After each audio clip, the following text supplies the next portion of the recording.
Hey everybody, Jason here from Murideo. Thank you so much for joining today's webinar. It's going to be a fun one. We're going to do a lot of hands-on stuff here, which would be really cool. We're going to be talking about calibrating video walls, something that's been really important to me for a really long time. It's kind of a pain point to me. I think you guys have probably seen this before, where you're at an airport or something and they've got a video wall and some panels are brighter than others or different colors than others. And it's just one of those things that when you see it and it's distracting, you can't really pay attention to the content that's being shown on it. So today we're going to talk a little bit about calibrating video walls. I've got two Sony displays here to kind of emulate the video wall scenario. But with these two displays, we're really going to concentrate mostly on matching the two displays. But before we get too deep into the session here today, I just wanted to take a moment to introduce our VP of Sales, Dustin. Dustin, are you there? Hey, Dustin. So yeah, Dustin just wanted to come on and say hi and kind of introduce himself for any of you who might not know Dustin yet, but he is our new VP of Sales.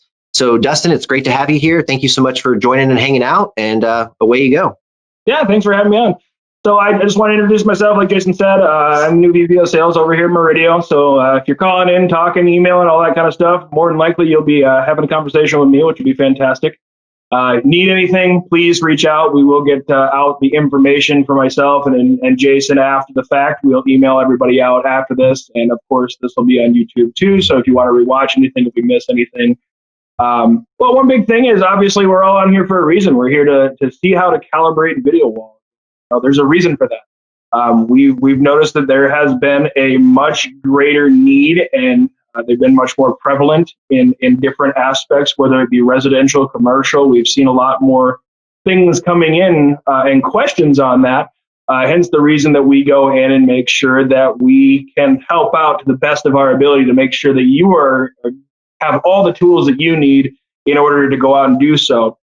And what Jason was saying there with aligning the colors on video walls.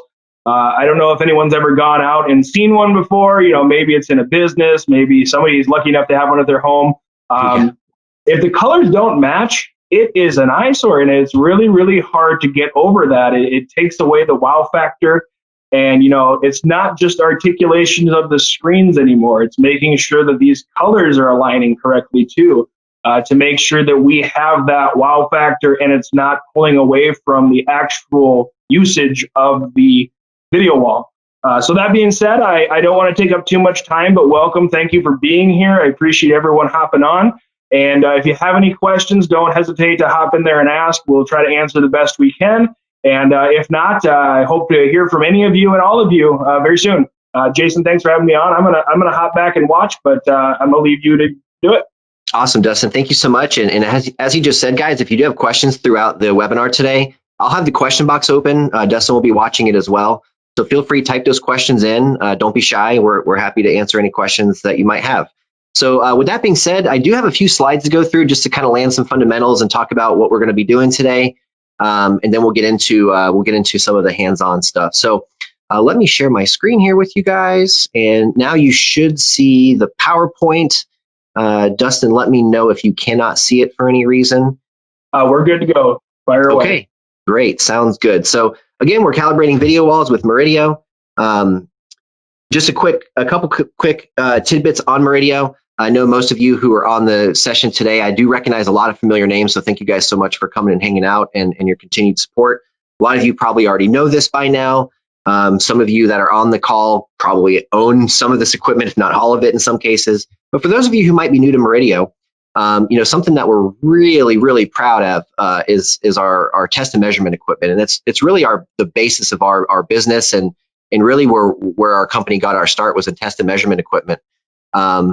So when you look at Murideo as a brand, we do offer a handful of different SKUs that'll help you do not only this calibration work that we're talking about today, but also troubleshooting and setting up systems. And it's really nice to go into a system where there's some intermittent problem, maybe the screen's flashing and on the kitchen TV or something like that. It's really nice to be able to plug some of this gear in and tell within a few minutes what exactly is going on. It helps a lot with truck rolls and troubleshooting calls and all those types of things. So feel free to visit our website, murideo.com. You can kind of get a more in-depth look at some of the products that we have sort of listed here on the screen. We've got our 7G. We've been rocking the 7G now for a little while. It's been a great product for us. A few calibrators are using the 7G. It's really a nice tool if you're a manufacturer or an engineer and you need to see some of these really deep things that we see in some of the TVs and some of the other sync devices these days. The 6G generator, we're going to be using that today in our session. Actually, most people are familiar with the 6G generator. We also have the 6A matching analyzer, which will let you test end-to-end in a video chain or a video system. Our Fox and Hound, that's our tried and true. That's one of our most popular things that we do here. That is a generator and analyzer kit. It doesn't quite have the same capabilities of the 6A and 6G that we're going to be using today, at least the 6G. But you can still do troubleshooting and those types of things with the Fox and Hound. Then we also have our little 4K HDMI test monitors. They're portable. You can put a battery on them and walk around and test things if you'd like to. You can put them in racks. We have this really cool dual monitor setup that you can put in a rack and monitor your outputs or monitor your sources if you'd like to. But again, lots of cool stuff here in the Murideo family. Again, feel free to visit the website to see some of that stuff a little more in depth if you'd like to. I know most of you on the call today, so thank you again for hanging out and your continued support.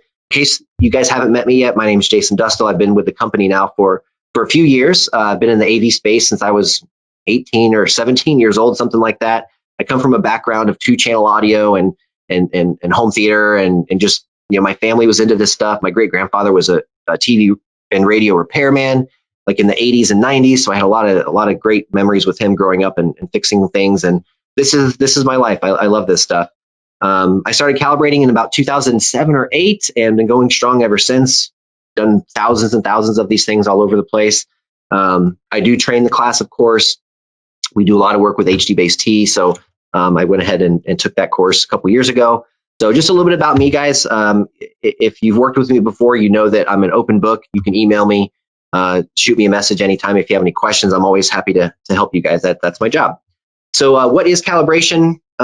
If we're talking about video calibration like we are today, that's using test and measurement equipment to tune or to match a display to a known standard.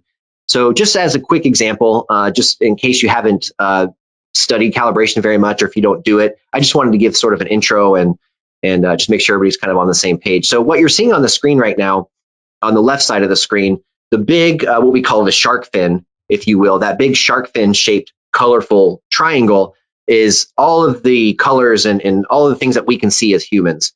The triangle inside of the triangle is a specific color space, and this specific color space is for Rec 709, which is what we've been looking at since the late 90s with high definition and with Blu-ray and things like that. And what you're noticing on the left side of the screen before calibration, you can see where some of the colors are a little oversaturated or they're not quite the right color. So for example, if you look at yellow down here, it's a little too green, it's a little oversaturated. So one of the points of calibration is to get the colors to line up correctly and to be accurate. So if you notice on the right side of the screen, this is after calibration. The white point goes from kind of a cyan shade of white to correct white. Your primary and secondary colors kind of land in the boxes here. And we now know that this monitor on the post-calibration shot here is going to be showing colors accurately. So just a quick example. There's a lot more to it. We'll get into that when we start looking at these displays a little closer. But again, just a simple example of what we're trying to achieve here. So why calibrate video walls? Dustin touched on this really well before. It's very distracting and it's very much an eyesore if you go into a restaurant or a casino or an airport or whatever the case is, and I'm looking up at the video wall and all I can see is that like in this case down here, the two monitors, the second one, if you're looking at column 1, the second and third monitors have kind of this bluish white background where the rest of them are white and gray. And that's something that you walk by and you notice right away, especially if you are in tune with this stuff and you do it a lot. On the left side of the screen, we've got a big casino in Las Vegas. The big giant projector showing this massive screen was calibrated with a D65 white point, but you'll notice that the displays around it are still kind of bluish. This is very, very common, and this is exactly what we're talking about. This stuff can be distracting, and again, it's not very professional if you're putting a professional solution in for a customer. The biggest thing that we notice with displays when they don't match, it's usually in 2 or 3 different places. A lot of times, some displays might be brighter than others or dimmer than others. So you might have one really dim display and the other displays are really bright. It's really easy to spot. The other thing that we notice a lot too is that the displays are not matched in color, which is the example that you see on the screen right now. Some of them look correct. I mean, if you look at especially like these skin tones here and the shade of white of their jerseys, that all looks good. But on the other displays, we've got this kind of bluish tint to the entire picture. So we want to make sure of a few things here. And where a lot of people get intimidated and scared of video walls, you don't have to be. It's an easy process. If you've been calibrating regular TVs and projectors for over 10 years or so, this will kind of remind you of how we used to calibrate. You know, there's a few things we're worried about. You don't have to get too crazy with it, but we want to make sure of three things in particular. We want to make sure all the displays have the same luminance, so they're all as bright as each other. We want to make sure that all of the displays match in color, so you don't have this situation here where you have some panels one color and other panels a different color. The other thing that's really important too, especially for video walls, is making sure things like the aspect ratio is correct, overscan is turned off. So again, we'll go through that during the presentation today.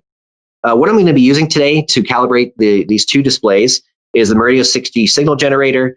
I've got a Klein K10 colorimeter, and I'll be using the CalMan software with the video wall workflow. So a few important things to consider. We're just going to go through this real quick and then get to the hands-on stuff. But sort of what I kind of mentioned a couple of slides ago. These are some things that you really want to make sure of when you're calibrating a video wall. Number one, you want to check each picture mode. This isn't very different than any other display or projector that you might be calibrating in somebody's home or in somebody's business. There are going to be picture modes in certain displays that won't let you get to the adjustments that you need, like, for example, the grayscale adjustments. So the first thing we want to do is we want to go through the display and we want to pick a picture mode that allows us to actually do the calibration. So if you're in like a vivid mode and the white balance settings are grayed out, you know immediately not to use that mode. On these Sonys, I sort of investigated them last night. They're very, very, very similar to Sonys that we've seen in the past, and we're going to end up using the custom picture mode on these displays. The second bullet point here, as I kind of mentioned before, we do want to match each display in luminance. That way every display is as bright as each other, and you don't have that weird effect with one display really bright or one display really dim. Everything's going to match in luminance. Of course, we want to adjust black level and white level on each display. Assuming all displays are the same make and model, this should be pretty easy to do. White level, black level is very fundamental. Make sure you can see shadows, make sure the whites aren't clipped and things like that. We're also going to want to match the grayscale on each display. This is something that's going to help eliminate that problem with some of the displays being kind of a bluish white, some of the displays being neutral white. We also want to make sure that each display is set to the same color gamut. We have a lot of displays out there that have different color gamut options. Sometimes you'll see like wide, extended, normal. Some manufacturers will actually call out the color gamut. They'll actually say Rec 709 or P3 or whatever the case is. But whatever the display is letting us know, the important thing here to know is that we want to make sure they're all set to the same color gamut. Now, if you want to get really into it and you want to go through and calibrate each color, if the display will let you do it, that's okay. It just kind of depends on how much time you have and how accurate you're trying to be here. What we're going to most likely see, I'm going to kind of predict this now, but what we're most likely going to see on these Sonys is after getting a really good grayscale, the primary and secondary colors should land pretty close to where they need to be. And if we compare the two displays, I bet they'll be very, very close to each other. But we want to, at the very minimum, make sure that the displays are in the same color gamut. We also want to check the color decoding and adjust if necessary. For those of you who've been calibrating for more than a few years, something that I've noticed, and probably you too, we really don't have to touch the color and tint controls too much anymore. It's pretty common for the tint control to be correct from the factory. On the color control, you might come up a click or two, you might come down a click or two, but for the most part, these two adjustments are pretty much bang on from the factory, but we don't want to assume that. We still want to double check it to be sure. Ensure that overscan is turned off for proper bit mapping. Again, if one display is zoomed in a little bit, another display is not, you're going to have problems with the two displays and the images lining up and looking correct. This is super important if you're setting up the video wall and thinking about things like bezel compensation. If one display has overscan turned on, another display has overscan turned off, and you try to do a bezel compensation from there, it's going to be off a little bit. So we definitely want to make sure that the overscan is turned off for each display. And while we're doing that, looking at some geometry patterns, might as well go ahead and adjust the sharpness while we're here. But we want to make sure the sharpness is set the same on every single display as well. Otherwise, one display that's showing text might have some, jagged edges around some of the letters or numbers, or maybe just some kind of artificial edges, if you will. And if the display next to it doesn't show that, it can be distracting as well. Something you probably have to be a little closer to the video wall to really notice this, but while we're here, we're going to go ahead and do it. At the very end, we want to double check everything, of course. If we adjust the luminance and then later during the session we adjust the grayscale, that might throw the luminance off a little bit. So as we go through these things, we're going to be looking at some test patterns. We're going to be verifying with some visual, we're going to be visually verifying with some test images, and we want to check test patterns and test images, look at things with our eyes, and just make sure that everything is working correctly. So with that being said, I'm going to shut off my PowerPoint, and bear with me just a moment. I'll go ahead and share my software screen for CalMan. And Dustin, let me know if this doesn't work, but right now you should see my CalMan screen. Does that look good? Yep, everything is up and running right now. Okay, awesome. So while we're here, before I get too deep into it, I just want to take a quick look at the question box, and no questions yet. So, okay, sounds good. Guys, if you have questions, feel free. Like I said, go ahead and chime in whenever you'd like. I'm also going to switch cameras. I do have a camera facing the two displays, so you guys don't have to stare at my face all day. We're going to go ahead and switch cameras for you as well. So again, bear with me just a moment. And I'll switch cameras for you. Okay, now you should be seeing the two displays. Does that look good, Dustin? Yep, we are seeing the two displays and the CalMan under it. Okay, awesome, perfect. And while I'm here, I'm going to go ahead and turn off this light so we get a nice dark environment here. I am using the K10 from Klein, so it does have a rubber hood over it. So things like stray light aren't going to be a huge issue here, but I still like to make the room dark if I can. And what I really found interesting about these displays, and Dustin, tell me if you see this or not. I don't know how well the camera is picking this up, but this is something that I always harp on. And we see a lot, and people will say things like, well, why can't we just copy settings from one display to the next when doing this? And that might work. Sometimes it might get you in the ballpark, but the funny thing about these two displays that I noticed right away, the display on the right, and again, the camera might not pick this up very well. As I look at these with my eyes, it's very, very obvious. The screen on the right is actually a little bluer, and the screen on the left is a little bit brighter than the screen on the right. Now, these are new TVs. I haven't done anything to them. They're just on their factory settings. So this is another kind of good argument for why copying settings isn't that great. So we might come up with one set of settings on the left screen, and we might come up with a totally different set of settings, especially for the grayscale on the right screen here. So again, I just wanted to emulate a video wall. In a normal situation, you probably would have like a 2x2, 4 total panels, or maybe even a 3x3, or maybe you do have a 1x2, kind of like this. This might be something that you see in like an art gallery or a museum or something like that. But we're just going to do, for the sake of time here, we're just going to do 2 panels instead of 4, 6, 8, or 9. So the screen that you're seeing right now in CalMan, this is the display wall calibration workflow. And to change workflows in CalMan, again, guys, I just want to reiterate one thing here. If you're not terribly familiar with CalMan, I'm going to kind of be going through this stuff, kind of assuming that you know a little bit about it already. If you're not familiar with CalMan, feel free to ask questions or slow me down at any point. But if you really want to dive deep into CalMan or any calibration software for that matter, feel free to visit our YouTube page. Just go to YouTube, type in Murideo, visit our YouTube page. We've done lots of tutorials with CalMan, and we've done several with Light Illusion. So whichever your software of choice is, that's totally fine. I'm just using CalMan today. I like the video wall workflow. It keeps things nice and orderly, and keeps me sane, if you will. So if you do want to open up that workflow, it's under the main menu, open workflow template under calibration, and then just choose video wall. Now, as I'm doing this, I do want to point out one thing as well. There are some instances, especially with professional or commercial grade panels. We have companies like Planar out there, and there are some instances where CalMan can talk directly to the displays or connect and talk directly to a video wall processor. That's totally fine, and in a lot of cases, you might want to do that. So you might actually end up using this third tab and connecting directly to a display. We're not going to do that here today. We don't have that capability with the displays that we're working on. So we're going to be calibrating these one by one. This workflow is really simple. Again, this is why I like to use it. It keeps me in line with which panel is which, and keeps all my numbers separate for me, so I don't have to think about, I'm looking at a graph. Oh man, was that the left TV or the right TV? I don't remember anymore. This workflow is very helpful to keep you in line. So we're going to begin the calibration. I've already gone through and connected all of my equipment here, so we don't need to spend a lot of time here.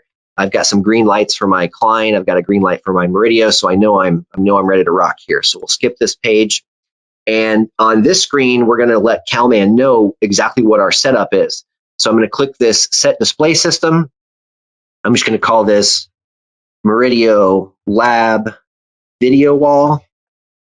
Display manufacturer is Sony, and these are 55 55x80H. It's one column and 2 rows. So I'm going to click Create, and I got that backwards. See, I've got them here up and down. Let me go back here, and we're going to go 2 columns, 1 row, Create, and they're next to each other now. So make sure you get that. Your pre-calibration notes, you might want to put some things in here like factory mode is standard, and the calibrated mode is going to be custom. And if you want to put any other notes in here, maybe there are some settings that you want to record, that's totally fine, no big deal. In this particular scenario, these are bone stock. Nobody's touched them yet. So we're just going to just put a few notes in here. But again, if you wanted to maybe some things that might help you, if you're looking at the displays and one's darker than another, and you want to make sure you document that or keep track of that, then feel free, knock yourself out here in the notes. Okay, so on this page, we're going to set up our targets. Our white point is going to be D65. Our color space is going to be 709. And our EOTF, or our gamma, right now is set to BT1886. That works really, really well if you're in a really dark room. But in a lot of cases, you might not be in a dark room.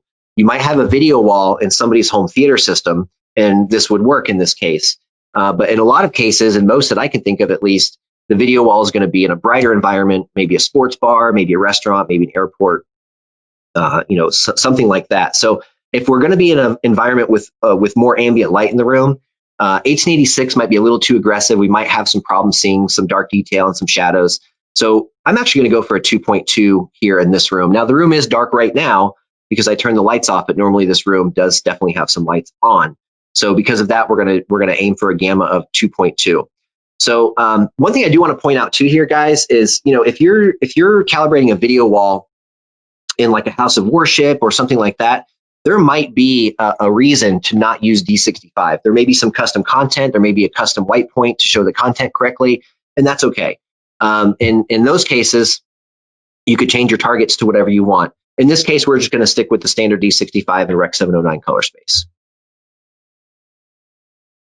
Now, some things that you've seen before, the brightness and the contrast. Now, before I get too deep into the brightness and contrast, I do need to make sure that both of these displays are in the custom picture mode. So bear with me for just a moment. We're going to change the picture mode here to custom on the right display.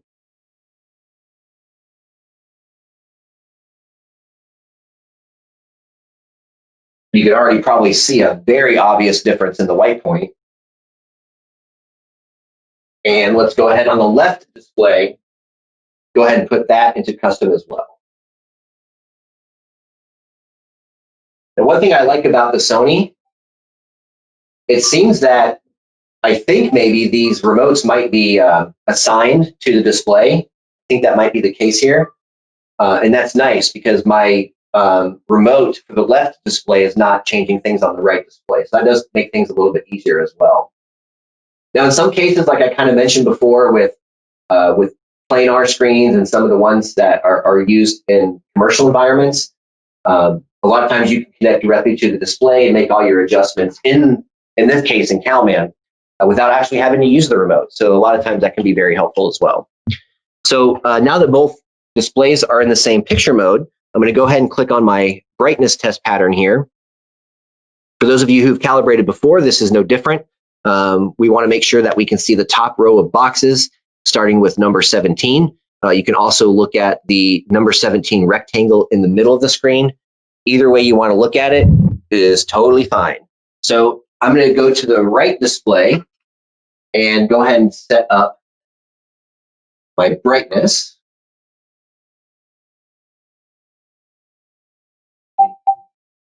Oh, something I just noticed. Again, these are bone stock, and these are things you got to look out for. The ambient light sensor in custom mode is still turned on, so let's turn that off. So that's good. And then we'll go into the brightness menu. Sony and their newer models, as you may have noticed, Sony now calls their black level, which I like because that's technically correct. And I'm guessing I'm probably only going to have to come up here 1 to 2 clicks.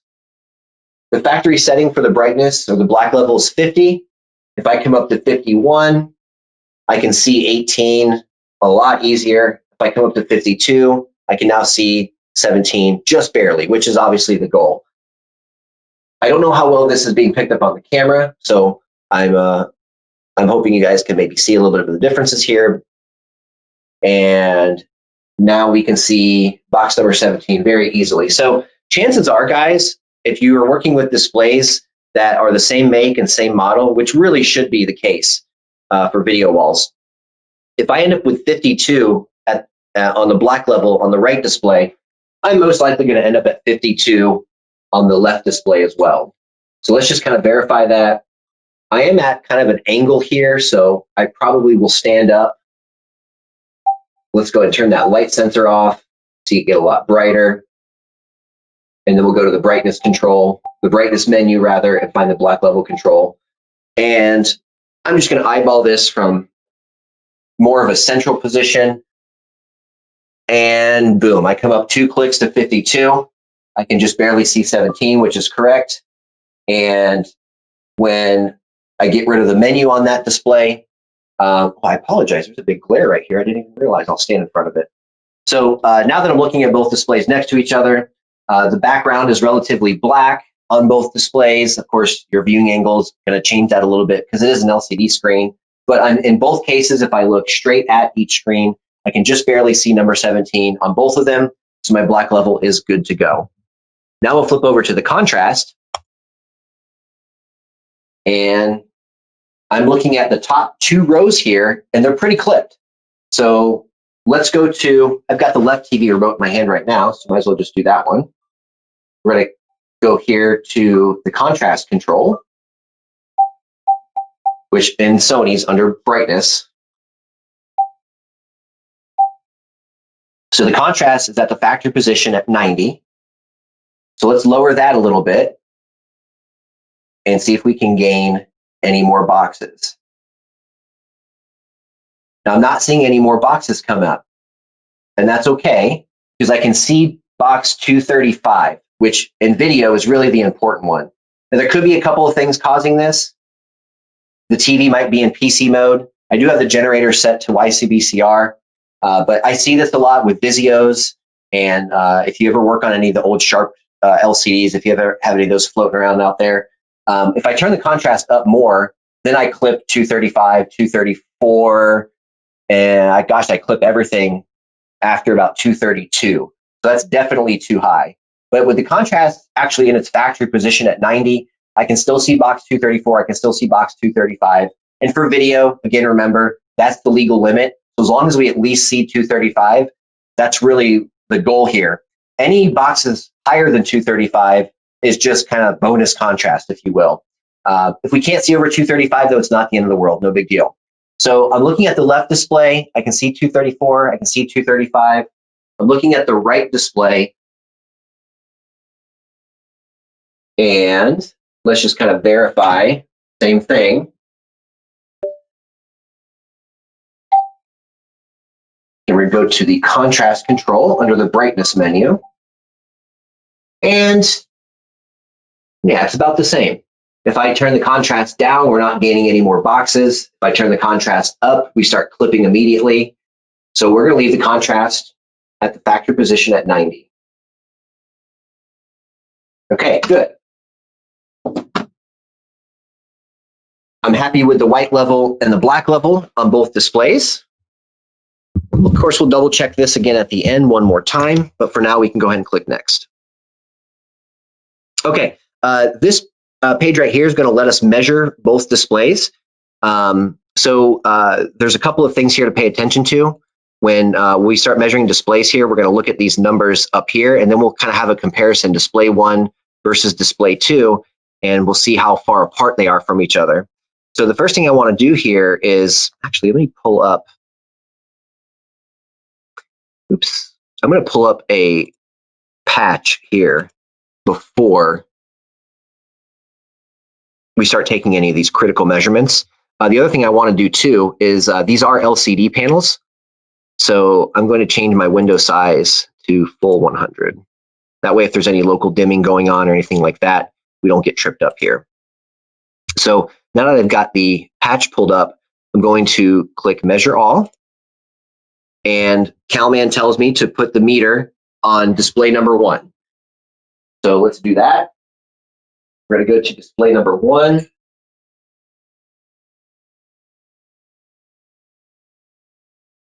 And we're going to take some measurements.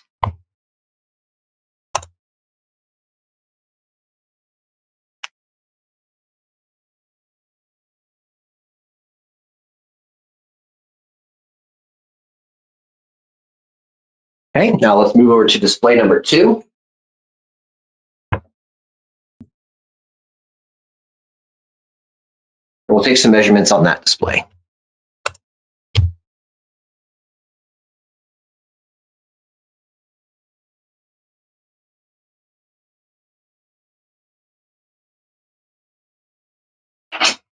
There we go. So we have something to compare now. Now, if we look at the numbers, the first set of numbers here is maximum luminance. That's the big Y here. So on one display, on the left display, we're about 463 nits. On the right display, we're about 429. So in this case, the right display is a little bit dimmer, not by a ton, 30 nits or so, which is not a big deal, but it is a little bit dimmer. Minimum is the black level. So you'll notice that the black level is a little higher on display number 2, but not by much. Again, we're very, very close here. Then it gives us our coordinates for red, super close, 657.321 compared to 654.320. You're not going to see that difference at all. Super, super close. Again, remember our tolerance here is 0.004. So if one is 0.657, one is 0.654, we're still within tolerance of not seeing a difference. 321 to 320, we're still within tolerance. If we look at green, we're 0.290, 0.626 versus 0.286, 0.618. Slightly different here on the y-axis for green, and very, very, very close on the x-axis for green. Blue is 150.060 on display number 1, 150.0057 on display number 2. Again, these are super, super close. You'll never notice a difference here. So a little bit of work to do, but not a ton. They are pretty well matched as is, but we're going to get them perfect here. So now that we know what the differences are, I'm going to go to the next page. And this page is really helpful. If we had set this up as a 2x2 or a 4x4 or however size video wall we wanted to, we would have all the different displays here represented. For now, we have the left display and the right display because that's all we're doing for this session. So what we want to do here is adjust the white point on the left display and then match that on the right display. Now, I do want to point out one thing that I've seen before, especially if you're dealing with some commercial stuff where you might have a video wall that's made up of LED tiles. You may have a video wall made up of flat panels like this, which is totally cool too. But the things that I've noticed and I've seen before, and a lot of pain points for some of the commercial integrators, is that you might have a commercial panel that's been in service for like 3 years, and the whole video wall has been in service for 3 years. And the upper left panel, something happens to it. And you end up swapping it out with the same make and same model from the same year. But now you have a problem where, all the panels that are up on the wall have, 3 years worth of service, and the upper left panel now is brand new. So the upper left panel might be brighter than the rest. And if that's the case, you might want to lower the luminance on that one versus raising the luminance on all the others. You might have the luminance maxed out on all the other ones. Maybe you're in a really bright environment like an airport or something. So you've already got the luminance maxed out on all the displays. Now all of a sudden this display is brighter. You might have to bring down the luminance on the new display to match the others. So very, very common. I've seen it before. Just wanted to point it out. So we're going to do the left display. I might as well do the right display first. Either way is okay. The meter's already there. So on the right display, I'm just going to click it here, and then we're going to go with the continuous button. And let me lower that so it's not so loud. Okay, so right now, we're at about 427 nits on the right display. Now I'm just going to stop the meter so it's not clicking and driving everybody crazy. Now, one thing I really want to do is I want to kind of smash the gas here and see exactly how bright we can make these things. Again, if you're in a really bright environment, you know, it might be totally appropriate to max out the backlight.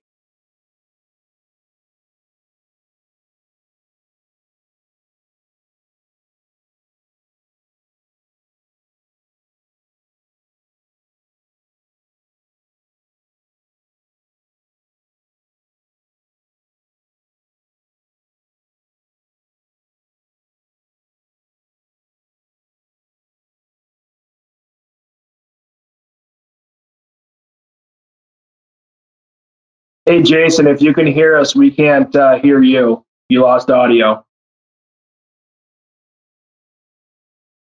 Guys, can you hear me now? Now you're back, Jason. Okay, so I'm sorry, guys. I don't know what happened there, but I'm glad I checked the question box. What was the last thing you guys heard, Dustin? You were just starting to, you just got the nit reading out of the luminance on the first screen. Okay, cool. So you guys didn't miss much. So cool. All right. So what ended up happening here, the display on the right with the backlight all the way up came out to 483 nits. The display on the left with the backlight all the way up was like 523. So I brought it down to the factory position, which ended up being too low. And then I ended up bringing the backlight / brightness control up to 43 on the display, which put us at 481 nits. So 481 compared to 483 on the right display, that's very, very, very close. You're not going to see that difference if you just looked at the two next to each other. It looks like there may be another question here. Let me just double check here. Jaro, is that Jaro? I hope I'm pronouncing that right. Jaro, if you have a question, feel free to type it into the question box, and I'll be happy to answer it for you. Looks like he had his hand raised there. So, okay, cool. So now you guys can hear me again. Sorry about that. We will go ahead and go next. Now we're going to adjust the white balance. This is a Sony display. It absolutely has white balance controls. Again, we're in the custom picture mode, which gives us the white balance controls and everything that we need. Again, you want to avoid picture modes that don't give you the adjustments. I see a lot of times in energy savings modes and sometimes on older displays on game mode where some adjustments are just not available. So I'm in custom mode. We have everything we need. Now we really have to choose now like which anchor points to use for the 2-point white balance. The default setting in CalMan here is 0.30 and 0.100, which might work in a lot of cases. I'm a little more comfortable with 30 and 80%. But at the end of the day, you just have to pick 2 points that seem logical, and you can kind of go from there. So, for example, if we calibrated the white balance at points 30 and 100, we might not get a perfect, linear response when we do 30 and 100. I don't like to calibrate at 100 if I can avoid it. It's the TV is as bright as possible. We're looking at the brightest level possible, and all those good things. So my metaphor for this is always, you wouldn't want to EQ a stereo if the volume was too loud, right? You're not going to EQ out distortion. So I do feel a little more comfortable with 30 and 80. So we can open up this drop down and we can pick whatever levels we want.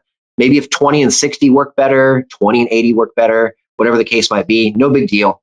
I'm going to go with 30 and 80. And there maybe is another question. Let me check that really quick.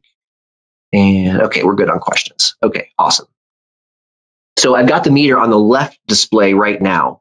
So when you're adjusting white balance, the rules are the same as they've always been. I like to start with the brighter level first. In that case, it's going to be 80. And I don't know what you guys can quite see in the camera right now, but it does appear to my eyes at least that the left display is slightly warmer. I don't know if you guys can tell that through the camera here or not, but we're going to get it all sorted out. So I've got the left display chosen. I've got 80% as my anchor point or my measurement point selected. So from here, I can do a single play reading. We can see how far off it is, or I can do a continuous read and see my adjustments that I'm making kind of live and on the fly. The clicking to me is, it can be a little annoying, especially with decline, because it does read so fast. It's just like this constant click, click, click, click, click. So, you know, depending on how close we get here, I'll probably just use the single play button. No big deal. You can kind of do this however you'd like. So what we're seeing right now on the left display is there's too much green in the grayscale, which, as you guys most likely know, if you've done calibration before, this is like the worst error you can make. So let's see if we can get rid of that green error, that positive green error, I should say. We're going to go into the picture mode. We're still in custom, which is good. Now in Sony language, we're going to find the white balance settings under the color submenu. So here we have color, tint, color temperature, and then some things that they throw in there like live color and stuff like that. That stuff obviously is going to be turned off. So if we go into the color temperature, there's some presets here, expert 1, expert 2, and then we go to warm, neutral, and cool. I'm going to use expert 1, and then we're going to fine tune it from there. It was in expert 1 anyway. No big deal. We'll go ahead and leave it like that. Now, if we go down to advanced color temperature, we can open up that submenu, and now we have options here for white balance. Now, this is a Sony consumer display, so you'll notice something kind of interesting here is we have a 2-point white balance. We know that because I've got RGB gain controls.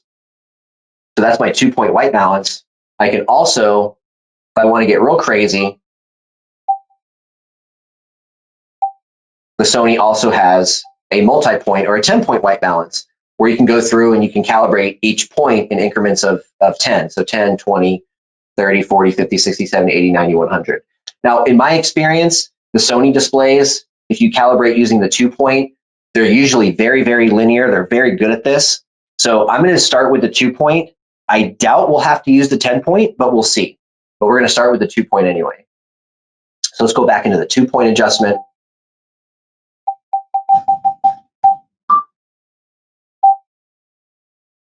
Now, as I look at CalMan right now, it looks like we're a little short on red, we're a little short on blue, and a little too much green. And as you guys, have practiced calibration in the past, one of the general rules I've always kind of lived by, this was a really big deal years ago. I'm starting to notice it less and less now. But in TVs of the past, the green control tends to be very sensitive. So in other words, if I add 1 click of blue, the blue inches up a little bit. If I add a click of green, it jumps like a mile. So in a lot of cases, we've talked about in the past that you don't use the green control, don't use the green control, don't use the green control. And I've kind of grown away from that at this point, and I've kind of evolved that into only use the green control if you absolutely have to. So we're still going to start adjusting with red and blue, and then if we need to adjust the green, we might have to adjust the green, and that's okay. Now, in the case of the Sony, we probably will have to, and here's why. Sony's done this for years. The gain controls, which is the bright side of the grayscale, again, we're at 80% right now, so this is the bright end of the grayscale. The gain controls are already maxed out. So I can't add any blue or I can't add any red here. But what I can do is take away green. So I'm just going to do this kind of as a predictive model. Again, I don't want the clicking to be too annoying to you guys. So I'm just going to lower green like 2 clicks here. I'm going to get rid of the menu. I don't want the menu to affect my readings. And let's take a quick read here. And wow, that was a pretty good guess. So now red and green are a little hot, blue's a little low. This should be an easy fix. We're going to go back into that white balance menu. Oops. Again, we're in advanced color temperature, basic, and let's lower red like 1. Let's lower blue another 1. Take a quick read. Ooh, not so good. Okay, we'll keep working at it then. We might have to do continuous read and just do it on the fly. Let's see. Oh, my fingers are a little faster than my brain today. Okay. I'm going to start the meter in continuous mode. And as you can see, I don't know if you guys just saw what happened.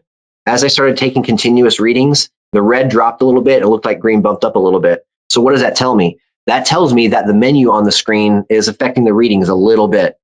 So let's go back here so we get a baseline. I did make some small adjustments too, but now with the menu off the screen, blue dropped, red raised, right? So we know that the menu is going to might throw some things off here. So we will have to do this sort of predictive thing where we go in, make an adjustment, come out, measure again. So as of right now, green's still a little bright, or a little too much rather. So let's take out 2 more clicks, and then maybe let's bump that click of blue back in. We'll see what this does. All right, there we go. Now, if we look at the reading, 3127, 327. Remember, guys, the target here is 313329, and we have a tolerance of 0.004 in every direction except for the y-axis going north. Why do we do that? Because we don't want to have any extra green in the grayscale. So we're 3127, might as well round it up to 313, and 327 on the y. So we're within tolerance. This is proper gray on the bright side of the grayscale. So now let's go to the dark side of the grayscale. I'm going to click 30 here, and now we're looking at a darker window. Let's take a measurement of it and see if it's off or not. And it's a little red. 31, might as well call it 320, 329. The y-axis is perfect. So with my X being a little hot here, that means I've got a little too much red. So if I take out a couple of clicks of red from the offset, we should be pretty lined up here. So let's check. I'm just going to predict, I don't know, 2 clicks of red. Oh, sorry, I said offset. In Sony language, it's red bias. You'll see different terms for these in all kinds of different displays. I don't know if you guys can see this with the camera. Let me back it out here. I'll zoom into the white. But just taking away, you can't really see it as well through the camera. I've got a monitor here, kind of watching the camera feed. But with my eyes, just those 2 clicks of red, I can see it with my eyes that it does get a little less kind of pink looking. So let's see. Let's measure it. Oh, let me get rid of the menu, of course. I took out like 2 clicks of red. So let's see if it goes from 3196 to something around or closer to 313. 317. So round that up, we're still 318. Technically, it's within tolerance, but I would probably feel a little comfortable getting it maybe just a little bit closer. I'm being a little nitpicky right now, but that's okay. Let's take out like 2 more clicks. Now with my eyes, the test pattern does look a little more neutral gray now. Take that quick reading. Now we're 3159, so we can round that up to 316. And we are technically within tolerance now. So let's kind of hold off from here on the left display and move over to the right display. And we're just going to rinse and repeat. And guys, remember, if this is a video wall with 9 displays or something like that, then this is something that you'll want to do for every single display. So I'm just going to move the meter over to the right display.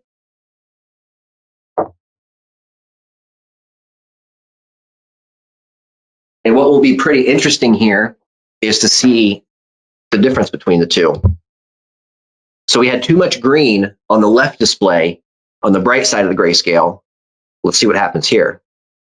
Same thing. Okay, cool.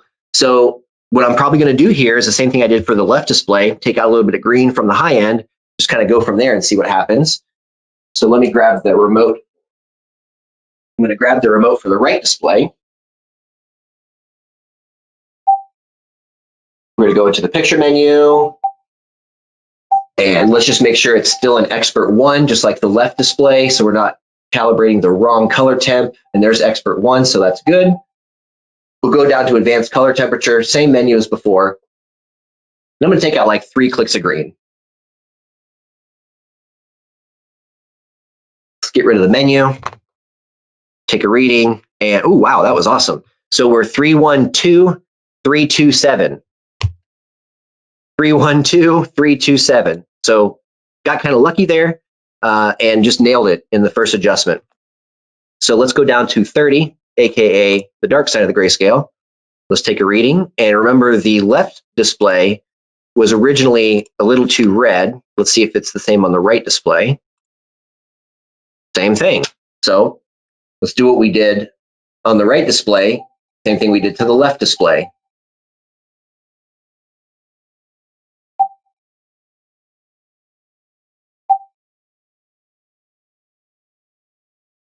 Let's do like 3 clicks of red. Yeah, let's do 3. Now there is a little difference now visually, so let's see. 3136, so we can say 314. 314, 328. We're 316, 329 on the left display. So if this is 316 and this is 314, that means the left display is still a little bit more of a pink, a pinkish gray versus a neutral gray. So let's go to the left display.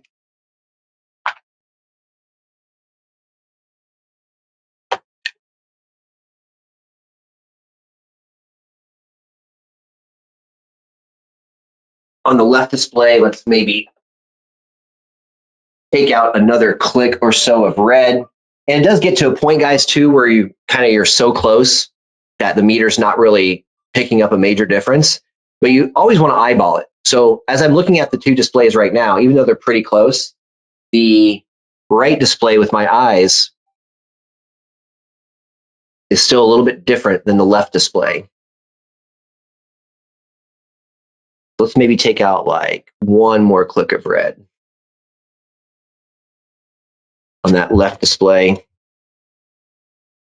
And now we're 313, 328, 313, 328. So those are now matching. Awesome. Okay, great. Let's just double check everything before we move on. So left display, the bright side of the grayscale. Oop, it changed. So we got to fix it. Since we adjusted the low end of the grayscale, it looks like that affected the bright end of the grayscale. If you've calibrated before, you know that this is very common. We may have to bounce back and forth a couple of times, and it does look like the case here. So, oh, actually, you know what? I measured the wrong display. So let's measure this one more time on the bright end. 310, 326. So a little blue. Let me grab the other remote.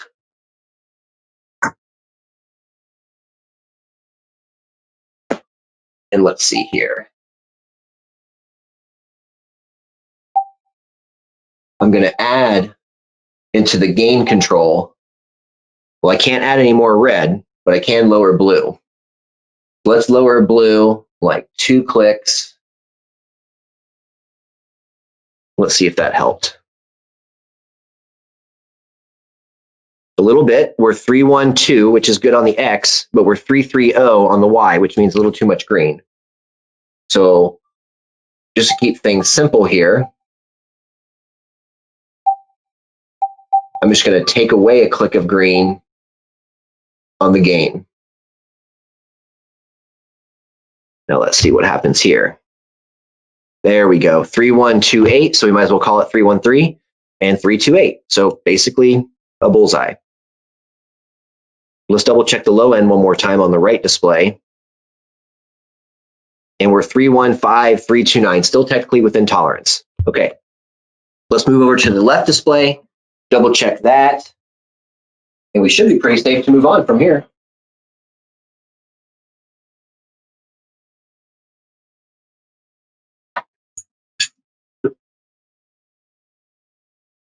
Please excuse the printer noise. Okay, no big deal. Let's move over to the left display, take a measurement of the bright side of the grayscale. We're a little low on red.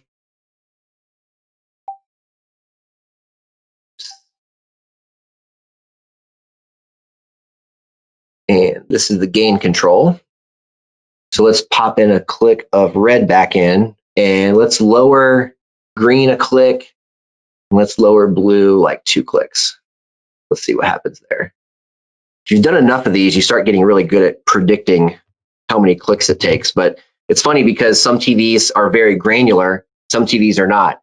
So some TVs you make 1 click, it moves up a little bit or down a little bit. Some TVs you make 1 click and it goes up real high. And you can almost tell sometimes by how many adjustments it allows you to make. So if you're looking at a scale of -50 to +50, you've got a lot of granularity in there. Some displays, you might be able to go -5 to +5. So one click makes this huge difference. But luckily, it looks like these Sonys so far are doing really well. So let's take a measurement here. And that seemed to help. We're 314.3297. So basically a bullseye. Let's check the dark end on the left display. 318, still a little red, not by much. Again, we're getting real nitpicky here.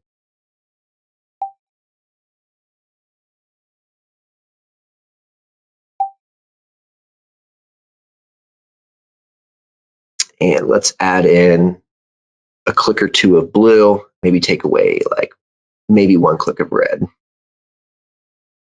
Let's see. Now they visually do look a little different, but they're getting pretty close. Still a little pink, which is what my eyes are telling me, so that's a good sign.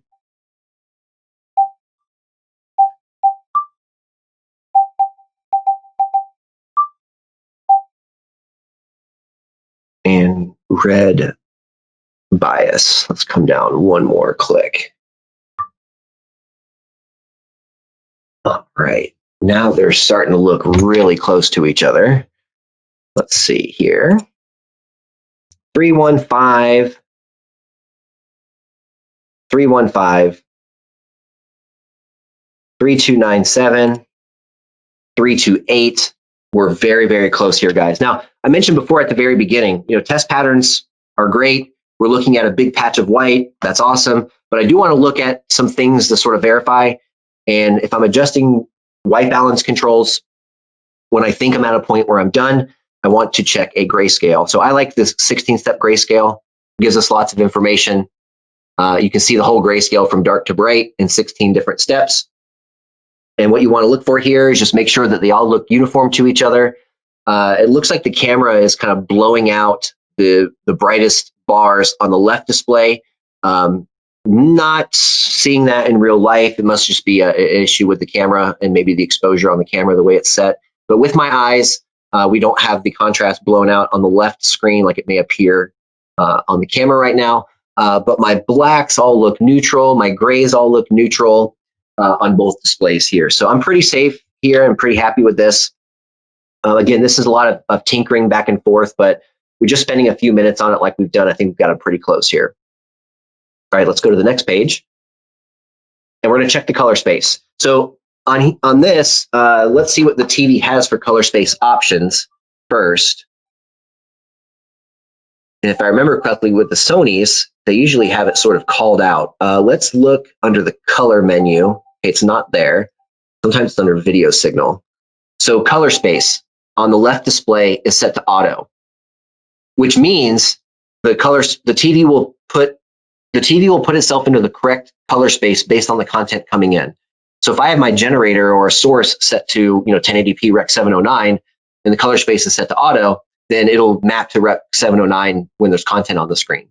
So let's see what else we have in here though. We have, just so you guys can see, I'll zoom in a little bit. So we've got auto, 709, DCI, RGB, 2020, and that's it. So let's leave it in auto. And let's make sure also that the right screen is in auto, just to make sure. Probably is, but in this funky calibration world we live in, you can never assume. Always check. And that was under video signal, and color space is also in auto. Okay, excellent. So now what I want to do is I want to measure the color gamut on the left display and then measure it on the right display. And if they're very close to each other, especially if they're within tolerance, I don't have to do anything here, which is nice. So they're both in auto. So let's take a quick reading first of the left display. And while that's running, I'll check the question box in case you guys have any questions, so far at least. And No questions so far. Okay, cool. No problem.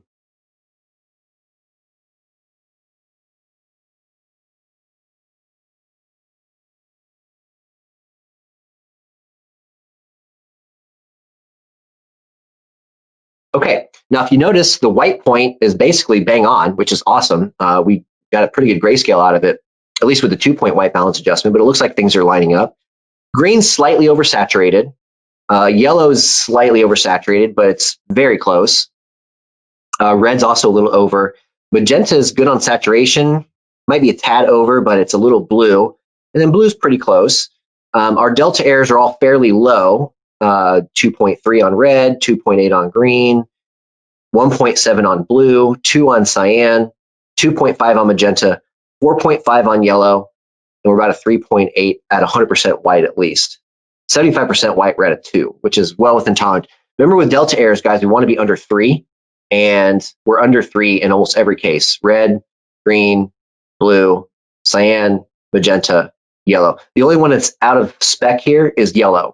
So at the worst case here, we might have to adjust yellow a little bit, but I don't quite know yet because we haven't measured the right display. So let's move over to the right display.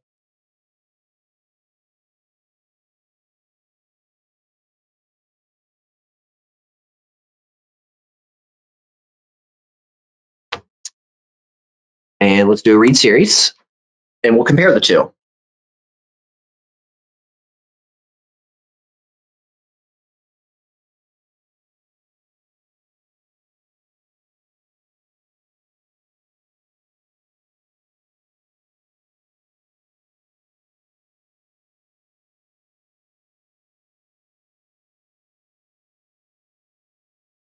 Okay, now if we toggle between the left and the right screen, I want to look at the delta error graph. So are we still under 3? Red's a little out at 3.4. Green's also a little out at 3.4. Blue's a 1.7, so that's good. Cyan 2.4, that's good. Magenta's right at 3. And yellow is also out of spec, just like it is on the left screen here. So if we compare the two, I'm going to first look at the delta graph down here. And you'll notice that they're pretty close. The left screen right now is a little more accurate, but the right screen and the left screen are still a little whacked on yellow. Now, the million-dollar question here, guys, is do these displays that we're working with today, do they have color management? Can I even fix this if I want to? So let's dig through the menu a little bit. And this is actually a good exercise for everybody. This is an X80H, and I don't recall off the top of my head if these model numbers with the 8 in them have color management or not. I know all the 9s do in Sony language and Sony world. So let's see. Go into the display, picture. Now I've got under the color menu, I've got color temp, color intent, nothing there. Clarity is going to be resolution type setting, so it won't be in there. Motion, that's not going to do anything with color. Video signal, we've already looked in there. And under advanced color temperature, we only have adjustments here for the white balance. So in this particular TV, we don't have a color management menu to fix these little tiny errors like what we see in yellow. So there's not a whole heck of a lot you can do here. You just have to sort of deal with it, which is another good argument for, you know, if you're, now in this case, a video wall in a restaurant or something, this will be okay. But this is another argument for if you're in a critical viewing environment, maybe in a studio, or maybe you're dealing with a customer who's you know, a rabid video file and wants everything to be perfect. And I totally get that because that's a lot of us too in our real lives. But you know, this is another good argument for, you know, selling the customer and getting the customer into a better TV because we can fix things like this. Now, it doesn't look like we can here, but again, the errors and the differences are very, very small. And I would have a really hard time, or I'm sorry, most people would have a really hard time seeing the difference between the two panels. Looks like a question came in. Let's check that real quick. David says, Sammy says, will this be available on video later? Yes, it'll be on YouTube. Thank you, Sammy, for the question. David chimed in. David, I hope you're well. How are you doing? Happy New Year to you. He says, in matching monitors, can you use AutoCal? You can if the TV supports it. You totally can. You're kind of putting all your faith in the AutoCal at that point. And the problem that you might have is the AutoCal might set one TV one way and another TV another way, and they're slightly different from each other. And in some cases, after you do an auto cal, you can't make any adjustments manually after that. So if you auto cal 4 displays in a video wall and they all come out exactly the same, then yeah, that's awesome. But if they're different, you're kind of hosed. And if that's the case, you might want to consider just doing each one individually and doing them all manually from there. I hope that makes sense. If you have any follow-up questions to that, feel free to chime in. And that looks like all the questions for now. Cool. So we can go ahead and move forward from here. Also, real quick, we checked a grayscale visually after doing the white balance. We want to look at something that we're familiar with that has something to do with color after trying to at least adjust the color space. But, you know, again, we want to compare the two to see if they're close. One of my favorite test images in the generator is the ISF skin tone pattern, also known as the family portrait. And you just want to take a quick visual on this, make sure they look the same, really pay attention to the skin tones, pay attention to the bold colors of the people's clothing, like the red dress of the girl in the middle or that green shirt of the guy on the left, even the dark or the deep saturated blue shirt of the gentleman on the right. But I'm really looking here at skin tones and some of these bold primary colors. And if I get dead center of the right display, everything looks good. Nothing looks out of the ordinary. The skin tones all look nice and natural. If I look at the left screen, I'm actually seeing that the skin tones are a little more saturated on the left screen than the right screen. The right screen to me looks slightly more natural. The left screen to me looks like it might have a little more punch, and that's typically due to the color saturation control being a little high. Now here's the million-dollar question, guys. Do I raise the color saturation on the right display, or do I lower the color saturation on the left display? Well, I would make that decision based on the room environment that I'm in. If you're in a really bright environment like an airport or something like that, then I would be more inclined to raise the saturation on the right display. If you're in a bright environment, having a little bit more color than normal is not going to hurt anybody. But having too little color plus ambient light in the room, we don't want the image to look washed out. We don't want it to look, we don't want these skin tones to look pale. Now, again, we're not going to be matched here perfectly to Rec 709, but we're very close. What's more important here in a video wall situation is that the two displays match. So if you're slightly out of tolerance, or you're slightly not quite at the target you want to be at, it's not the end of the world. At least get them to look the same. Now, if you're in a dark room, critical viewing environment, the conversation's a little different. You will want to get them matched as closely as possible and possibly be as most accurate as possible. Again, if this is maybe like a screening room type situation or something along those lines. So what I'm going to do here is this is all going to be visual. I'm going to, wrong remote. I'm going to raise the color saturation control on the right display until it matches the left display. And I'm guessing that it'll probably be a click or two. So we're going to go to the main color control. I'm going to go, no, let's go 3 clicks. I'm really paying attention to the skin tones at this point, especially the gentleman in the upper left corner. If his skin tone is off, it's really easy to notice. So on the left display, he's a little more saturated than normal. On the right display, we might actually come up one more. Yeah, 54. Yeah, 54 is going to be the right one here.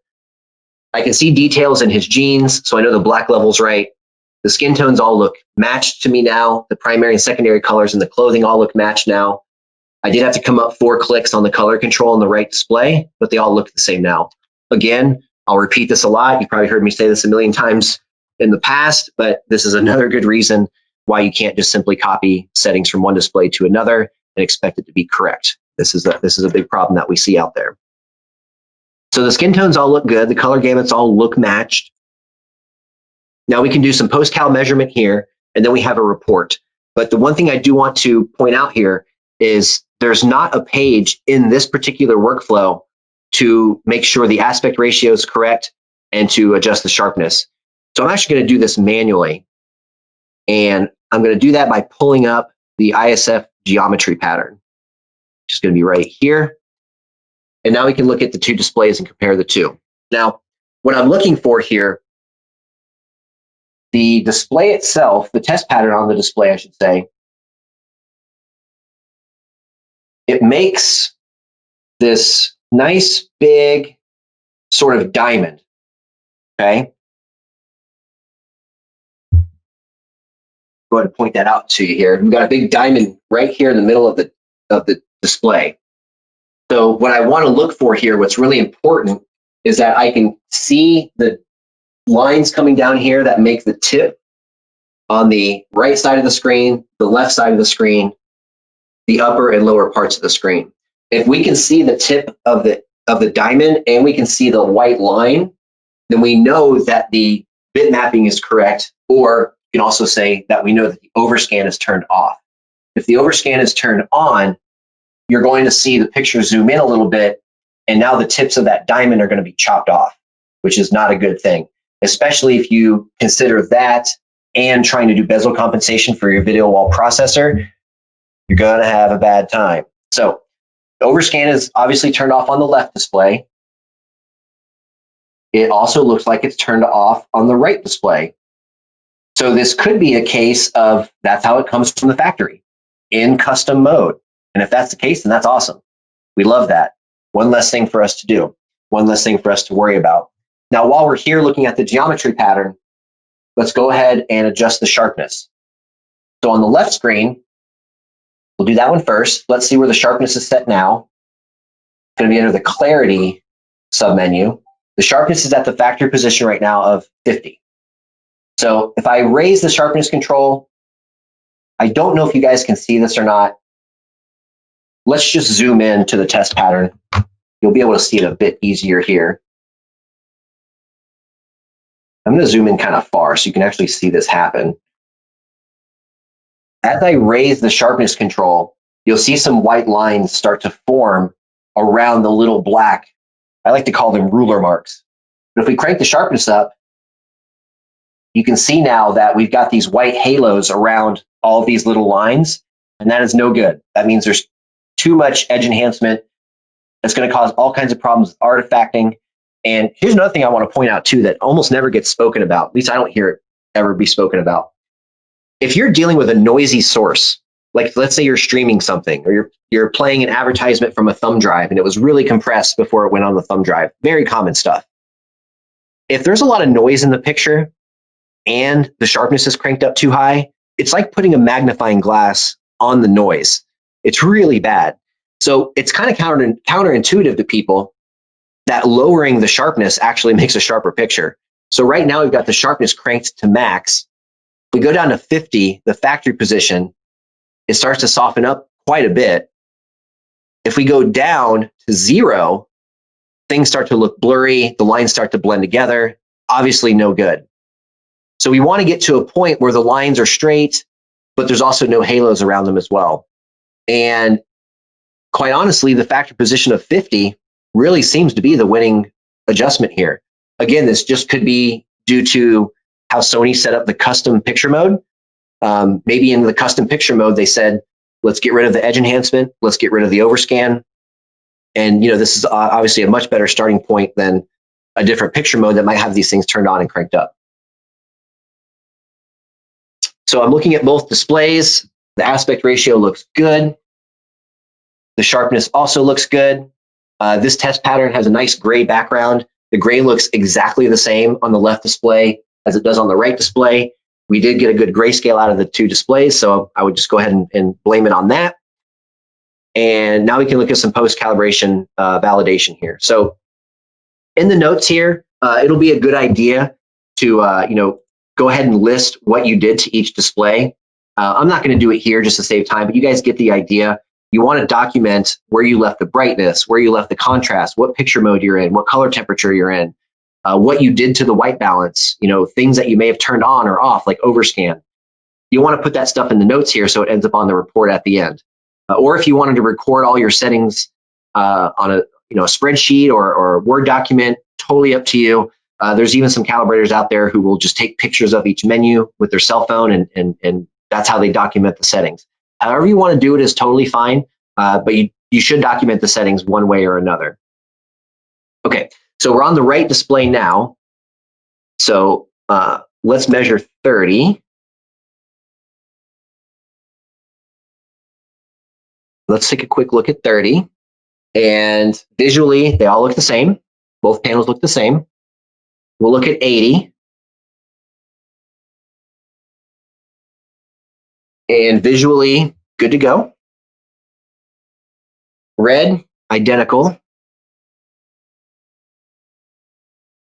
Same with green. Same with blue. We do have, there's a reflection on the right screen, but the blues look the same. Here's cyan, again, identical. Magenta looks good. Now remember, yellow was slightly out of tolerance, and they were a little different from the left panel to the right. We couldn't fix it, unfortunately, because there's no color management in this TV. So the $1,000,000 question here is, do the yellows look the same on both displays? And even with them being slightly out of tolerance from each other, and from the standard of Rec 709 yellow at least, visually they look exactly the same. So I think we're in a pretty good spot here.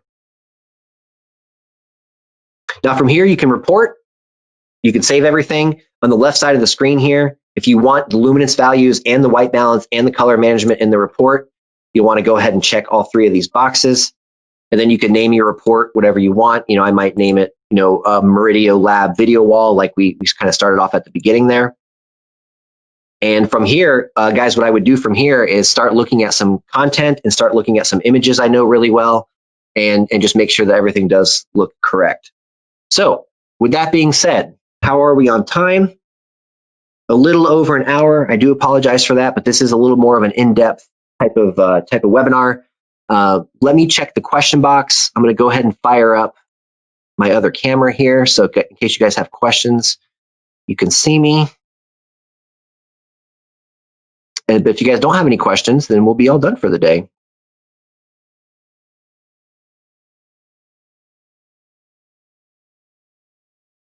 Bear with me just a moment. And boom, there we go. Okay, cool. So guys, that's it for video wall calibration. Again, we got through it fairly simply. I've said this before, I'll say it forever. It's a lot easier than most people think. In a situation where you're in a studio or somebody's home and you're going for perfection, that's one type of calibration. We couldn't quite do that here because we didn't have color management and things like that. What's more important in these types of situations is to get them to at least match each other. If yellow's a little oversaturated or red's over a little saturated, whatever the case might be, as long as they're a little oversaturated on both displays, nobody's ever going to see that kind of stuff. But again, as I said at the beginning, we want to make sure the displays match in luminance. We want to make sure the displays match in color, and we want to make sure that aspect ratios and overscan and sharpness and stuff is all correct as well. That's about it, guys. Let me check the question box one last time here, see if there's any other questions. I don't see any since David's last question. So thank you guys so much for hanging out with me today. I hope this was helpful to you. I hope this maybe gives you a little more confidence to go ahead and tackle those video walls. Again, it's not nearly as difficult as one might think. So with that being said, guys, I'm gonna go ahead and cut you loose for the day. Again, thank you so much for hanging out. This video will be on YouTube in the next 24 to 48 hours. So feel free to pass it along to your colleagues and share away as much as you'd like to. Again, my name is Jason Dustal. My email address is jason@murideo.com. If you need to reach out to me for any reason, you can always reach out to Dustin at any time too. His is dustin@murideo.com. And then our general info is info@murideo.com. Feel free, guys, reach out anytime you might have any questions on this type of stuff. Thanks again for hanging out, and we'll see you next time. Thanks, guys.